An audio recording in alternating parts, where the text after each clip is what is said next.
Hi అండి, నమస్తే. Welcome back my channel. ఈరోజు వీడియోలో నల్ల కారం పొడి ఎలా ప్రిపేర్ చేసుకోవాలో చూద్దామండి.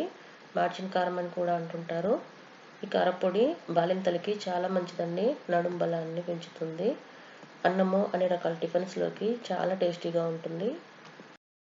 ఇడ్లీ, దోశ, ఉప్మా లాంటి టిఫిన్స్లోకి నెయ్యితోనూ, అన్నంలోకి అయితే పల్లి నూనె కానీ నువ్వుల నూనె కానీ వేసుకొని తింటే చాలా బాగుంటుంది. ఈ కారపొడి చేసుకోవడానికి ముందుగా బాణీలో 1 టీ స్పూన్ నూనె వేసుకొని వేడి చేసుకోవాలి. నూనె కొంచెం వేడైన తర్వాత అరకప్పు పొట్టు మినపప్పు కానీ లేదా మినుములు కానీ తీసుకొని వీటిని లో ఫ్లేమ్ మీద కలుపుకుంటూ 70% ఫ్రై అయ్యే వరకు వేయించుకోవాలి. మినపప్పు లైట్గా కలర్ చేంజ్ అయ్యి మంచి వాసన రావడం స్టార్ట్ అవుతుందండి. ఇప్పుడు ఫ్లేమ్ని లోనే ఉంచుకొని ఇందులో అరకప్పు ధనియాలు, 1 టేబుల్ స్పూన్ జీలకర్ర, అర టీ స్పూన్ మెంతులు వేసుకొని వీటిని కూడా లో ఫ్లేమ్ మీద కలుపుకుంటూ కొంచెం కలర్ చేంజ్ అయ్యే వరకు వేయించుకోవాలి. పప్పులన్నిటిని కూడా వేయించుకోవడంలోనే కారపొడి టేస్ట్ ఆధారపడి ఉంటుందండి. అందుకని లో ఫ్లేమ్ మీద కలుపుకుంటూ ఇలా కలర్ చేంజ్ అయ్యే వరకు వేయించుకోవాలి. ఇప్పుడు స్టవ్ ఆఫ్ చేసేసుకుని వీటిని ఒక ప్లేట్లో తీసుకొని చల్లారనివ్వాలి. వీలైనంత వరకు పొట్టు మినపప్పు లేదా మినుములతోనే ఈ కారపొడి చేసుకోవడానికి ట్రై చేయండి. అవి దొరకని పక్షంలో మామూలుగా రెగ్యులర్గా వాడుకునే మినపప్పునే తీసుకొని చేసుకోవచ్చు. ఇప్పుడు అదే బాండిల్లో 1 టీ స్పూన్ వరకు నూనె వేసుకొని 40 వరకు ఎండుమిరపకాయలు తీసుకుంటున్నానండి. ఇవి గుంటూరు మిరపకాయలు. కొంచెం స్పైసీగానే చేసుకుంటున్నాను ఈ కారపొడి. కొంచెం కారం తక్కువ తినేవాళ్ళు మిరపకాయలని కొంచెం తగ్గించుకొని వేసుకోండి. లో ఫ్లేమ్ మీద వీటిని కలుపుకుంటూ 1 నిమిషం వేయించుకోవాలి.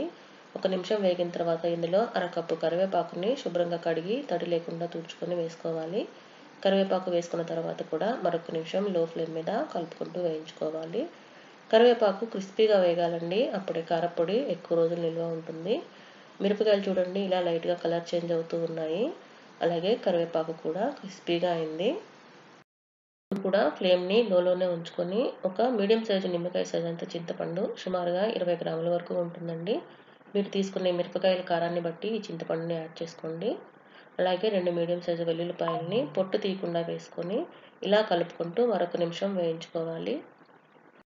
మిరపకాయలు మాడకూడదండి. ఇలా కలర్ అయితే చేంజ్ అవ్వాలి. అప్పుడే కారపొడి ఫ్లేవర్ చాలా బాగుంటుంది. లో ఫ్లేమ్ మీద కలుపుకుంటూ ఇలా కొంచెం కలర్ బాగా డార్క్గా వచ్చే వరకు వేయించుకోవాలి. ఇవన్నీ కూడా పూర్తిగా చల్లారిన తర్వాత మిక్సీలో వేసుకొని గ్రైండ్ చేసుకోవాలండి.